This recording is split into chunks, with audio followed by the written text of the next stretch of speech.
विद्यार्थी मित्रांनो, भारत स्वतंत्र झाल्याच्या नंतर संविधान सभेवर काय परिणाम झाला हे आपण आता बघूया। सुरुवातीला संविधान सभेमध्ये 389 सदस्य होते।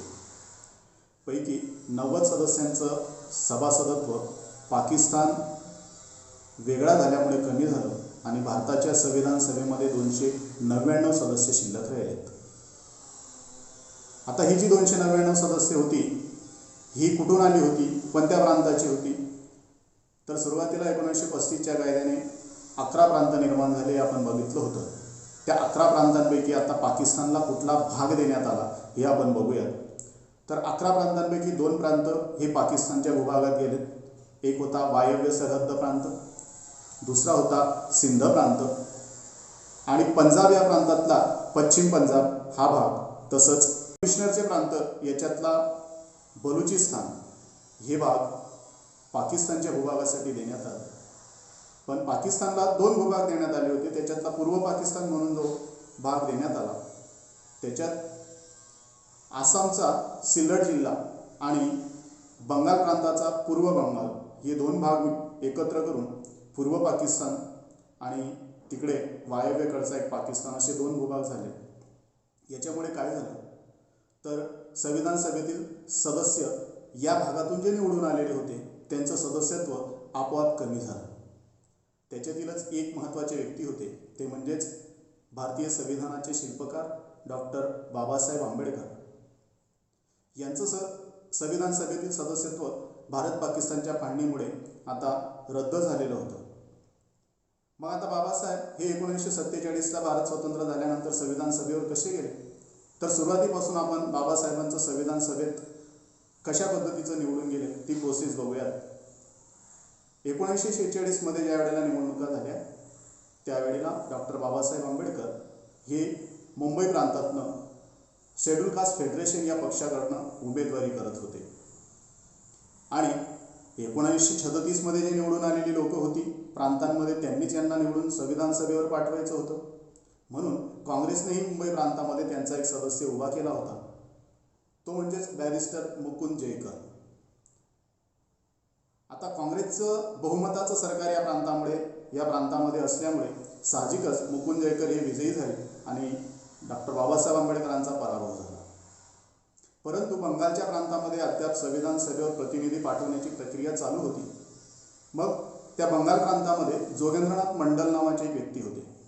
हे डॉक्टर बाबासाहेब आंबेडकरांना पश्चिम बंगालमध्ये घेऊन गेले आणि पूर्व बंगालच्या मतदारसंघामध्ये त्यांना संविधान सभेवर निवडून देण्यासाठी प्रयत्न केलेत आणि ते निवडूनही गेलेत। आता झालं काय, पाकिस्तानची फाळणी झाल्यामुळे तो पूर्व बंगाल आता पाकिस्तानच्या भूभागात विलीन झाला आणि डॉक्टर बाबासाहेब आंबेडकरांना आता संविधान सभेवर घेणं हे संविधान सभेतील लोकांनाही आता अत्यावश्यक वाटू लागलं होतं।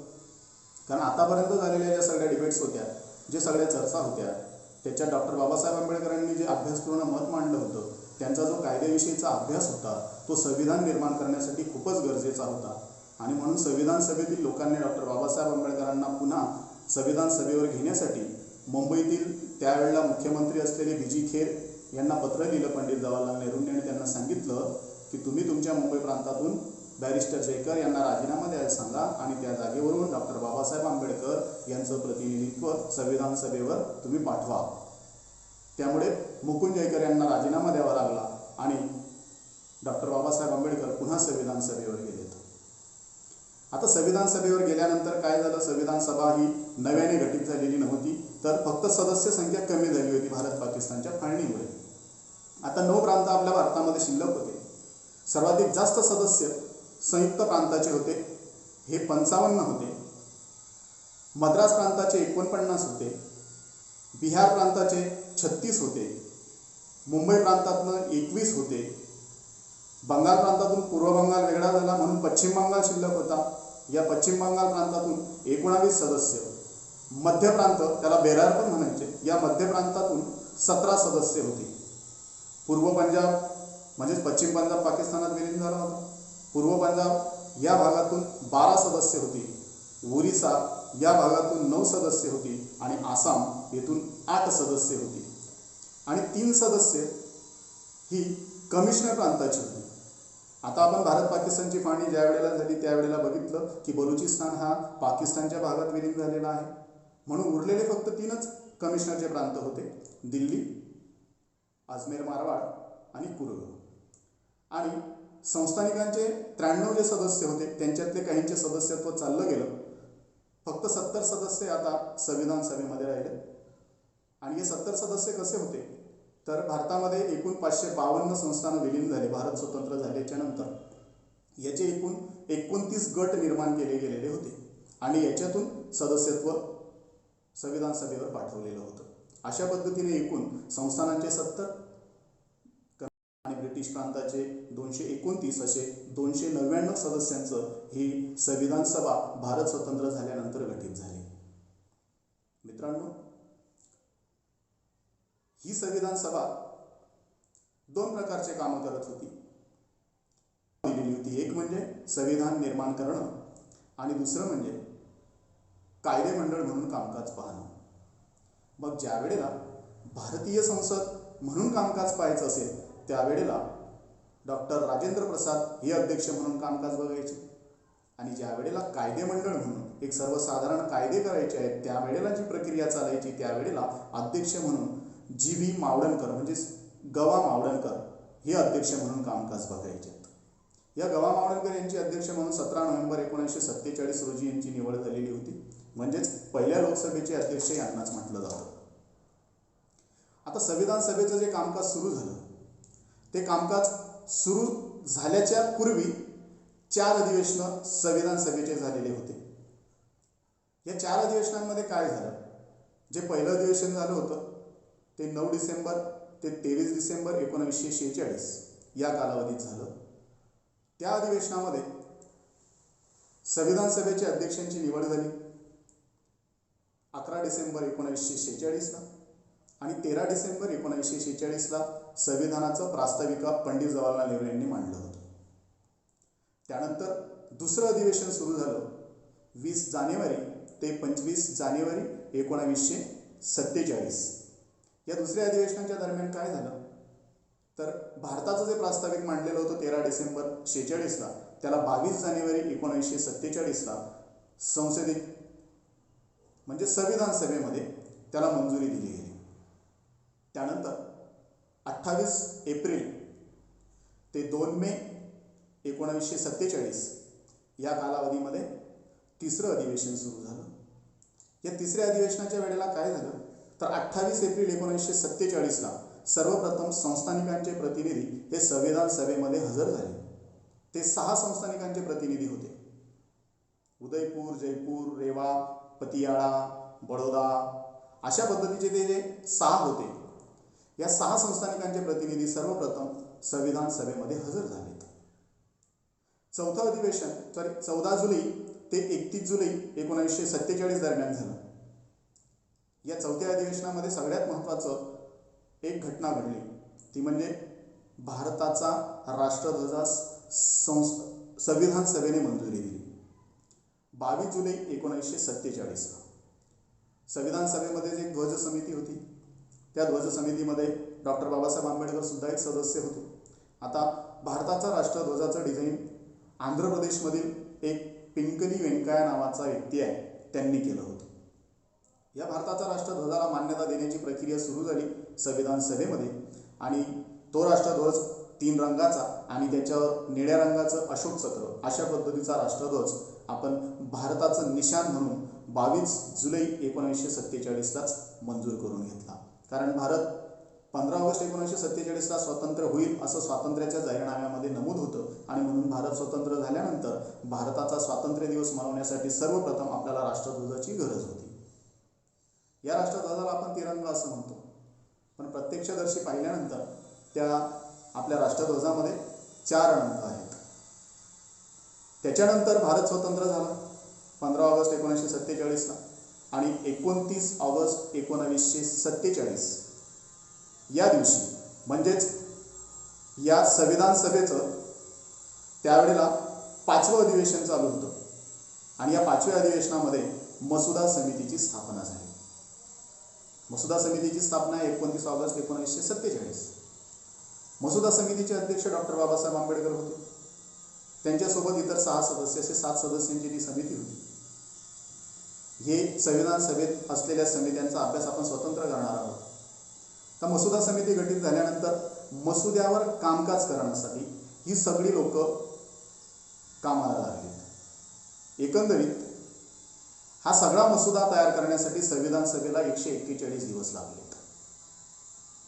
मसुदा तयार झाला आणि तयार होऊन फेब्रुवारी 1948ला हा जनतेच्या मतासाठी ठेवण्यात आला. फेब्रुवारी 1948 ते नोव्हेंबर 1948 पर्यंत हा जो मसुदा होता हा जनतेच्या मतासाठी खुला होता. साधारण 8 महिन्यापर्यंत तो खुला होता. नंतर 7वं अधिवेशन सुरू झालं. हे 4 नोव्हेंबर 48 ते 8 जानेवारी 1949 या कालावधीमध्ये हे 7वं अधिवेशन झालं. या अधिवेशनामध्ये मसुद्याचं दुसरं वाचन सुरू झालं. या दुसऱ्या वाचनात प्रत्येक कलम संविधान सभेच्या लोकांनी विचारमंथन करून त्याचं योग्य अयोग्य काय परिणाम होतील याच्यावर चर्चा करून सर्वानुमते जे योग्य असेल ते विधान डॉक्टर बाबासाहेब आंबेडकर हे मसुदा समितीचे अध्यक्ष असल्यामुळे त्यांनी स्वतः ते कायद्याच्या भाषेमध्ये लिहिलेत. अशा पद्धतीने प्रत्येक कलमावर सविस्तर चर्चा झाली. चर्चा झाल्यानंतर त्याच्यावर मतदान झालं. मतदान झाल्यानंतर बहुमत असेल तरच ते कलमामध्ये समाविष्ट करण्यात आलं. अशा पद्धतीने संविधान सभेच्या बहुमताने या संविधानातील सगळी कलमं चर्चेद्वारे मंजूर करण्यात आली. एकूण 7व्या अधिवेशनापासून ते 11व्या अधिवेशनापर्यंत या संविधान सभेचं कामकाज चाललं. संविधान सभेने मसुद्यावर एकूण 114 दिवस काम केलं. 114 दिवस त्याच्यावर चर्चा चालली आणि शेवटचं जे अधिवेशन होतं ते 14 नोव्हेंबर ते 26 नोव्हेंबर 1949 पर्यंत चाललं. आता ज्या दिवशी हे संविधान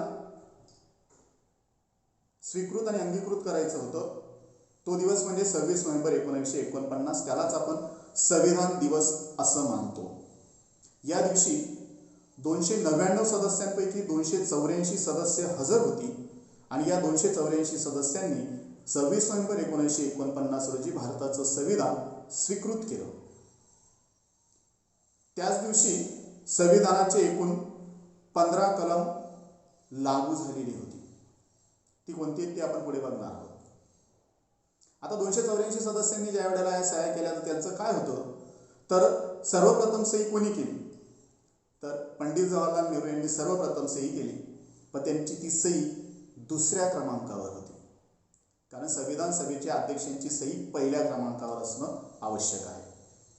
पण पहिल्या क्रमांकावरची सही ही निश्चितच डॉक्टर राजेंद्र प्रसाद यांची असेल. पण त्यांनी जी सही केली ती सगळ्यात शेवटी केली. सगळ्यांच्या सह्या झाल्याच्या नंतर. आणि मग सगळ्यात शेवटी सही कोणाची होती 284 नंबरवर तर ती कोणाची होती तर ती फिरोज गांधी यांची होती. हे सांगण्याचा अर्थ असा आहे कारण स्पर्धा परीक्षेचा अभ्यास करणाऱ्या पोरांना असे प्रश्न आयोग विचारू शकतो. मगाशी एक प्रश्न आला होता आयोगामध्ये की ज्या वेळेला संविधान सभेमध्ये संविधान स्वीकृत केलं जात होतं त्यावेळेला बाहेर पाऊस पडत होता आणि त्याला संविधान सभेने शुभ संकेत मानले होते.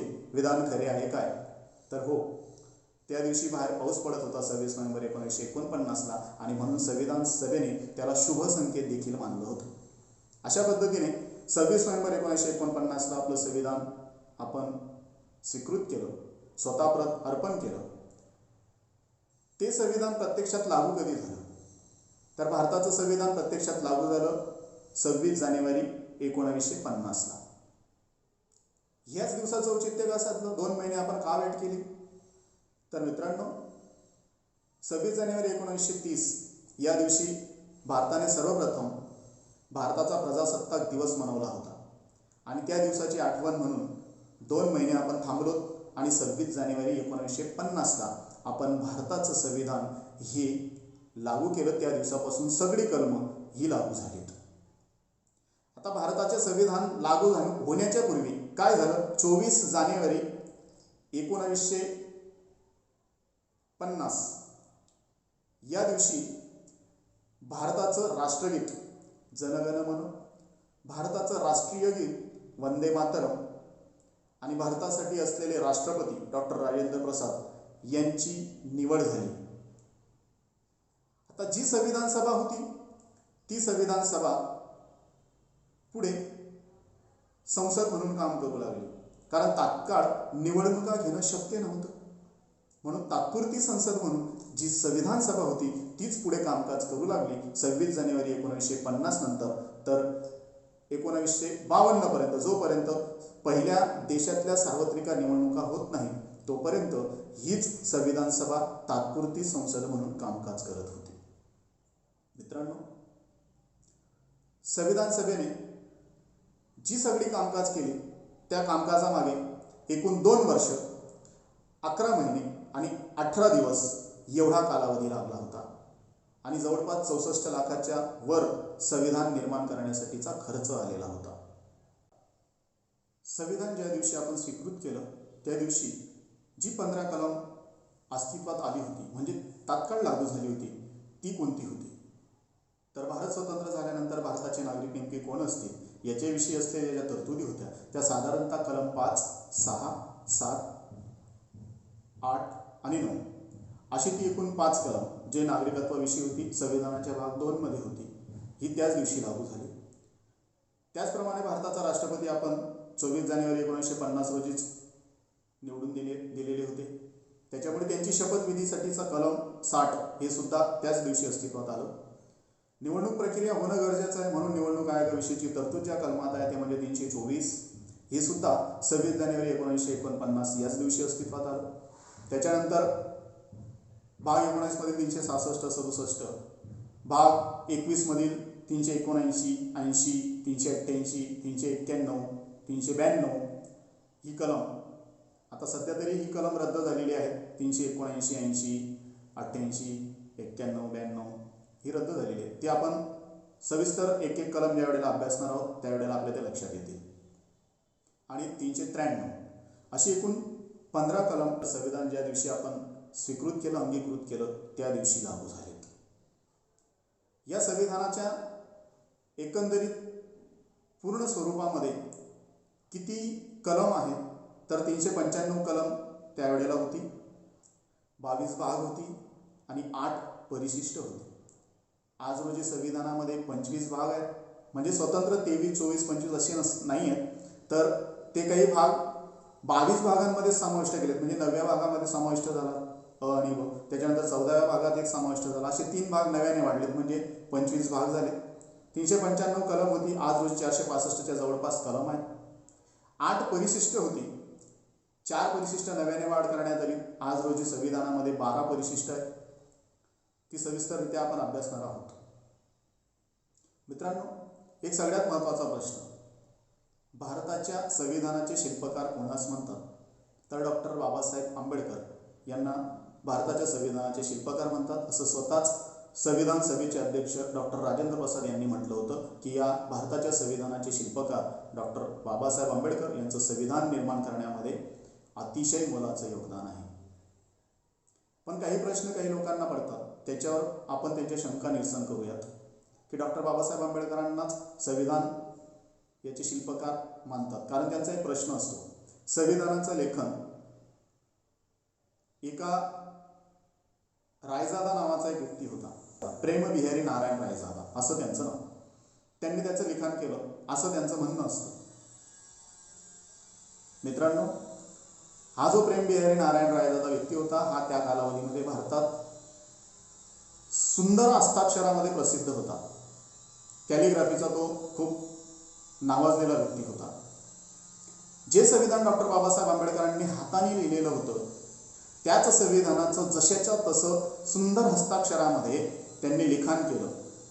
याचा अर्थ संविधान हे डॉक्टर बाबासाहेब आंबेडकरांनीच लिहिलं आहे, फक्त ते बघून बघून सुंदर स्वच्छ अक्षरामध्ये म्हणजेच कॅलिग्राफी करून ते प्रेम बिहारी नारायण रायजादा यांनी लिहिलं. आणि त्यांनी जी लिहिलेली प्रत होती त्याच्यावर जे नक्षीकाम आहे, डिझाईन आहे, ते मात्र ते शांतिनिकेतनमध्ये होते. नंदलाल बोस असं त्यांना म्हणतात, तर यांनी त्यांचं डिझाईन केलेलं आहे. अशा 3 प्रती आपण 2 इंग्रजीच्या आणि 1 हिंदीच्या अशा त्यांच्याकडून तयार करून घेतल्यात. त्या संविधान सभेत मांडल्या गेल्यात आणि मूळ प्रत जी आहे डॉक्टर बाबासाहेब आंबेडकरांनी लिहिलेली तीच पाहून त्यांनी ती लिहिली, म्हणून असा त्याचा अर्थ होत नाही की संविधानाचं लिखाण बाबासाहेबांनी केलं नाही, तर सर्व संविधानाचं लिखाण हे डॉक्टर बाबासाहेब आंबेडकरांनीच केलेलं आहे. प्रेम बिहारी नारायण रायदादा यांनी जे केलं ते कॅलिग्राफी केलेली आहे. म्हणून संविधानाचे शिल्पकार हे निर्विवादपणे डॉक्टर बाबासाहेब आंबेडकरच आहेत. व्हिडिओ आवडल्यास लाईक करा, शेअर करा, सबस्क्राईब करा आणि बेल आयकॉनला क्लिक करा.